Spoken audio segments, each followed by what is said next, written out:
Investigators interviewed a family member of Robinson who stated that Robinson had become more political in recent years. The family member referenced a recent incident in which Robinson came to dinner prior to September 10th, and in the conversation with another family member, Robinson mentioned Charlie Kirk was coming to UVU. They talked about why they didn't like him and the viewpoints that he had. My question on that was, what were his opinions? What specifically did he not like about Charlie Kirk?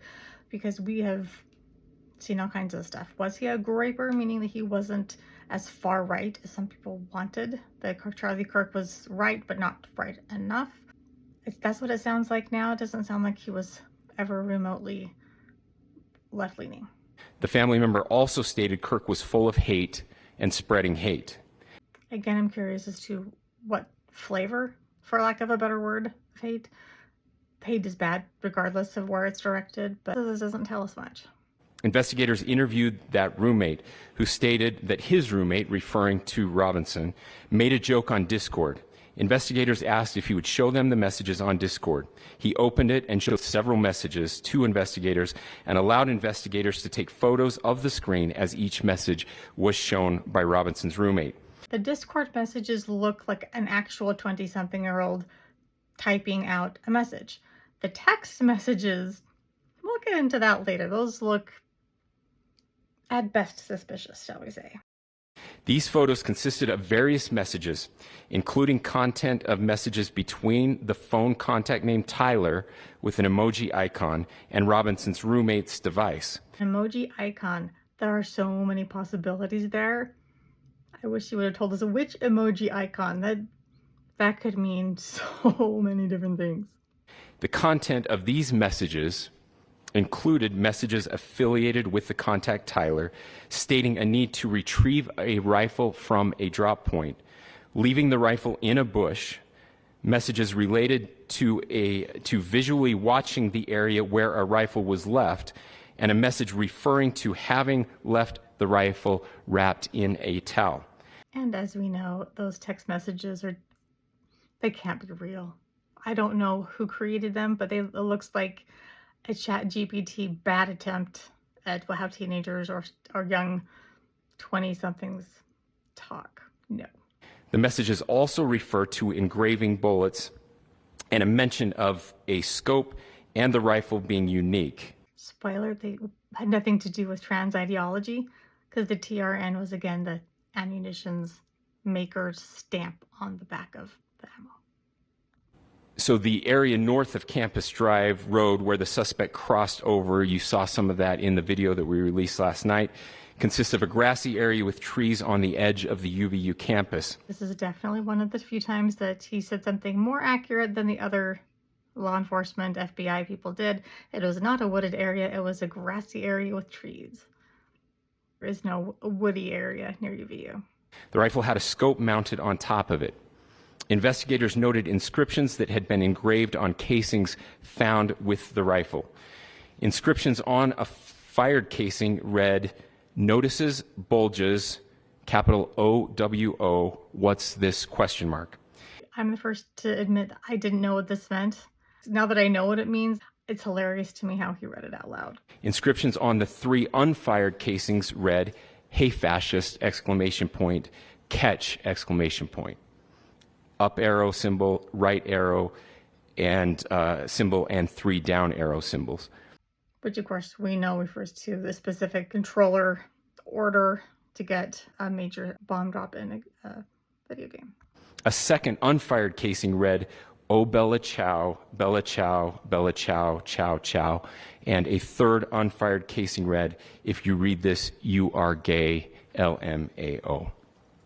I want to thank the family members of Tyler Robinson who did the right thing in this case and were able to bring him into to law enforcement as well. I'm actually very impressed with his family, Tyler Robinson's family, that his dad, at least, that for as far as we know, was trying to get him to turn himself in, that they recognized it was their son, and had that, I can't imagine how traumatic that must be. But kudos to the family for doing the right thing. I especially want to thank the family of Charlie Kirk. Erica Charlie's parents, his children. I want us to be thinking of them as we bring justice in this case.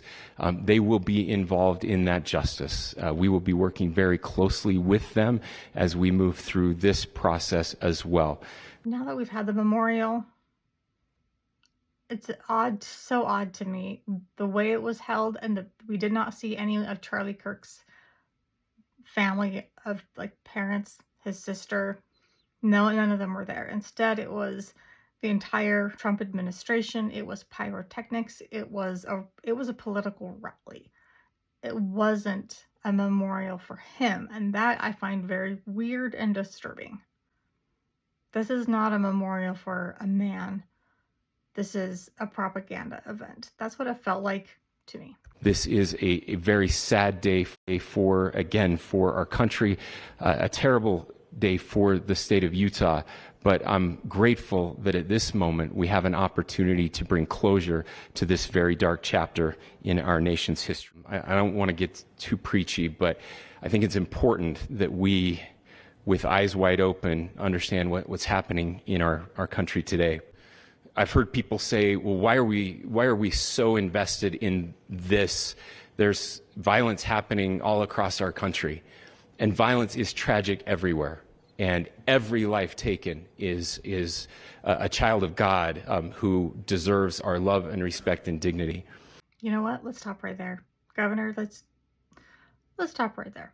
That saying you don't want to is kind of like saying I don't want to offend, but, and then you offend. So let's stop before we get to the preachy part. Just an idea. This is certainly about the tragic death, political assassination of Charlie Kirk. And again, I don't like calling it a political assassination. I think it was a politically motivated murder. Those are different things, because he was not an elected official. He was not a politician. He wasn't even running for office. So I think a political assassination is the wrong word. It is also much bigger than an attack on an individual. It is an attack on all of us. It is an attack on the American experiment. It is an attack on our ideals. This cuts to the very foundation of who we are, of who we have been, and who we could be in better times. Color me impressed. We do need to fight for everybody's right to be able to say what they want to say, what they believe, whether or not we agree with them. Charlie Kirk had the right to speak and say his opinions, even if I disagreed with them, and I do very strongly in many instances. But as we saw the fallout after, we had the administration trying to use government pressure to shut down late night comics. One commenter on a post that I made on Facebook saying that Jimmy Kimmel said horrible things about Charlie Kirk's family and how they should all die or something like that. And that was not at all what Jimmy Kimmel said. In fact, when he came back on the air, thank heavens to Nexstar and Sinclair and ABC and Disney for listening to money, unfortunately this time, he got back on the air. His first monologue, he got choked up over the idea of Charlie dying, because it's horrific. He was not making light of that at all. It was so unremarkable. All he said literally was that a lot of MAGA people, they were desperate to make the shooter anyone but them. That's an observation. It's not even a joke. It's just an observation. That's why he was pulled from the air. Fortunately, briefly. But Stephen Colbert has gotten the axe. Comedians getting silenced is the first sign of an authoritative government that's cracking down on its people. We can't let that happen. In the very act that Charlie championed of expression, that freedom of expression that is enshrined in our founding documents, in having his life taken in that very act, makes it more difficult for people to feel like they can share their ideas, that they can speak freely. We will never be able to solve all the other problems, including the violence problems that people are worried about, if we can't have a clash of ideas safely and securely. Especially those ideas with which you disagree. he seems so passionate about it, and I want to believe him, because a couple of years ago, his big campaign tagline was "Disagree better." Like, come to the table, let's discuss, let's all have our voices heard. And in the last year or so, he's kind of walked that back, and he hasn't walked the walk. Let's put it that way. It's disappointing. I need to talk to the young people in our state, in my state, and all across the country. As President Trump reminded me, he said, you know who really loved Charlie? The youths. And he's right. Young people love Charlie. Young people loving Charlie is really disturbing to me. Gen X, we're watching boomers and silent Gen drink the Kool-Aid and go off the deep end, and we are hoping that they don't burn down the entire country and everything with it before Gen Z and Gen Alpha can come and help save us. So if the young people are liking what he's saying, we're screwed. And these are the words that have helped me. Charlie said, when people stop talking, that's when you get violence. He said, the weak can never forgive. Forgiveness is the attribute of the strong. The only way out of the labyrinth of suffering is to forgive. Welcome without judgment, love without condition, forgive without limit. He said, always forgive your enemies. Nothing annoys them so much.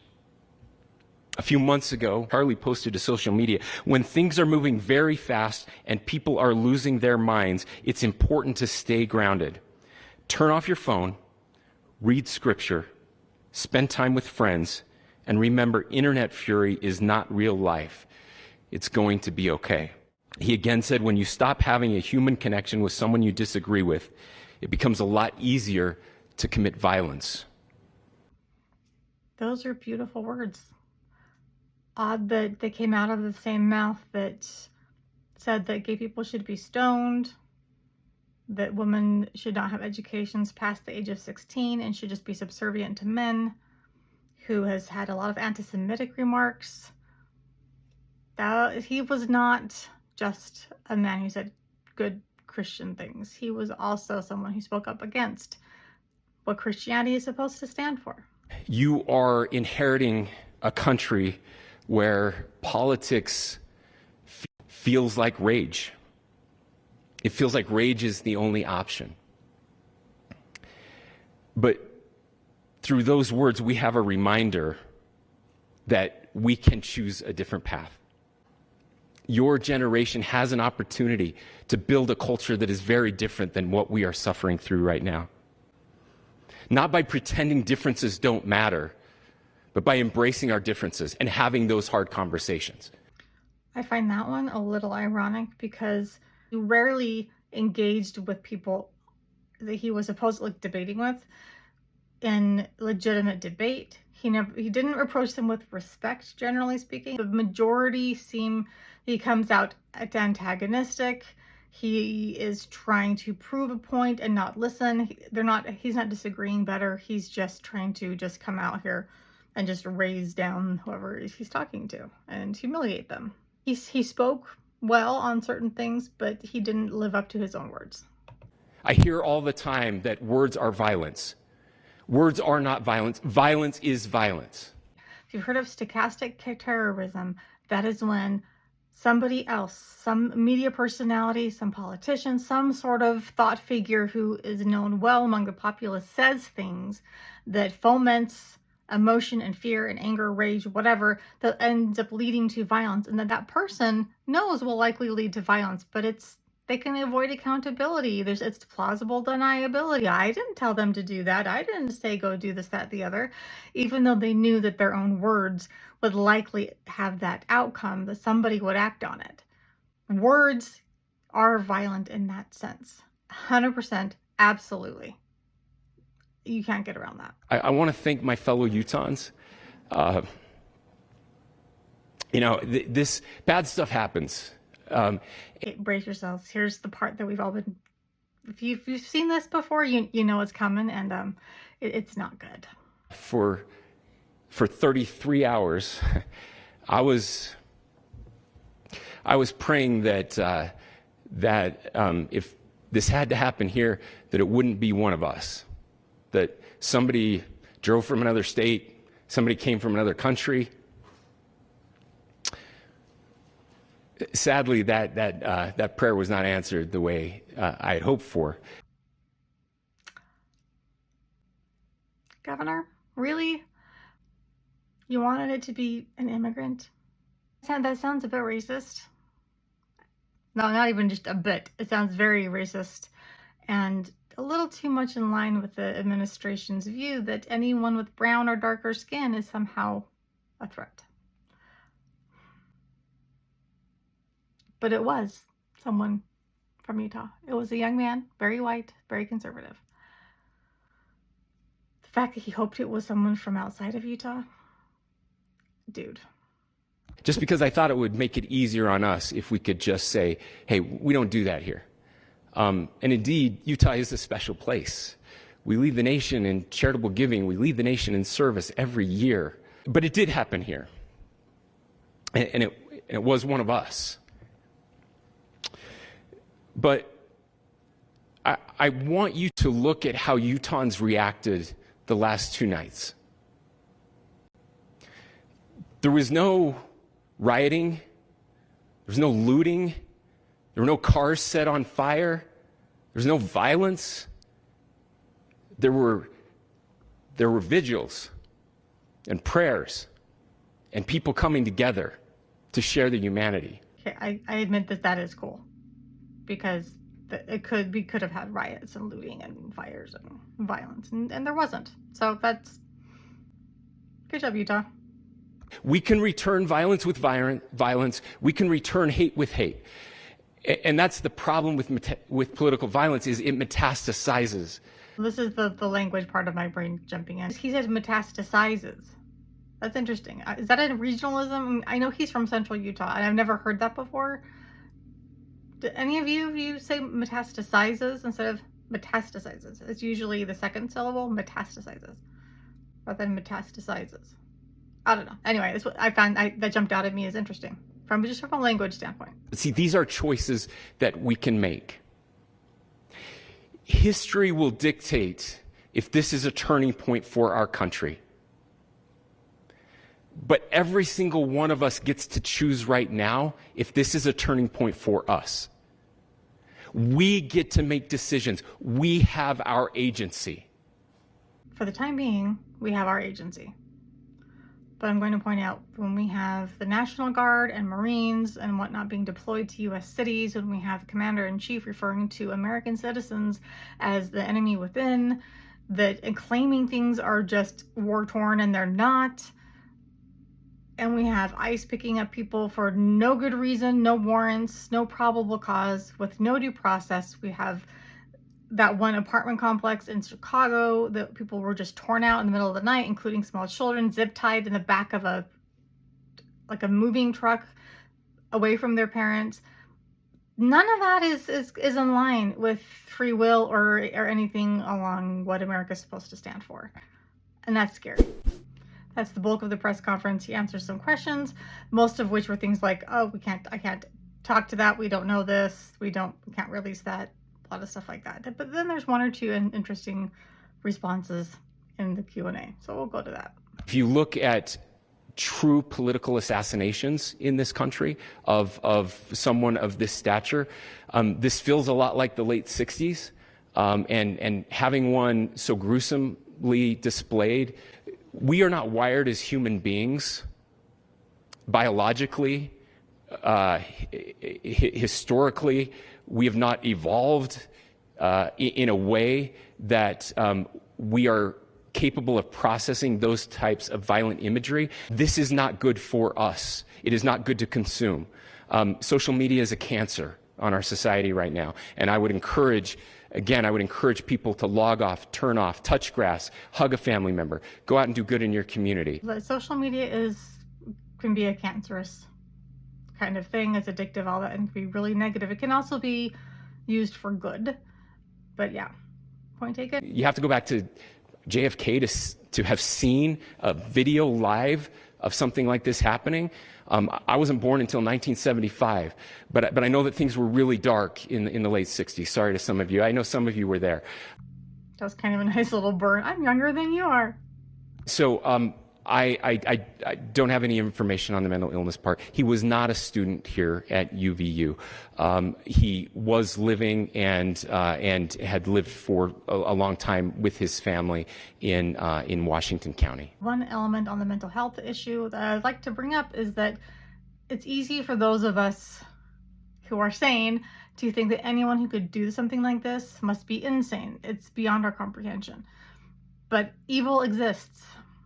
I don't think everybody who does this kind of thing is insane or has a mental illness. Sometimes they do, but I think a good chunk of the time they're just evil and or have low impulse control. And a lot of mentally ill people are not violent and are actually more likely to be the target of violence. So it's a scary idea when we start painting all mentally ill people with a violent brush and all evil people with a mental illness brush as well. It's not quite that easily parsed out or separated into nifty little categories.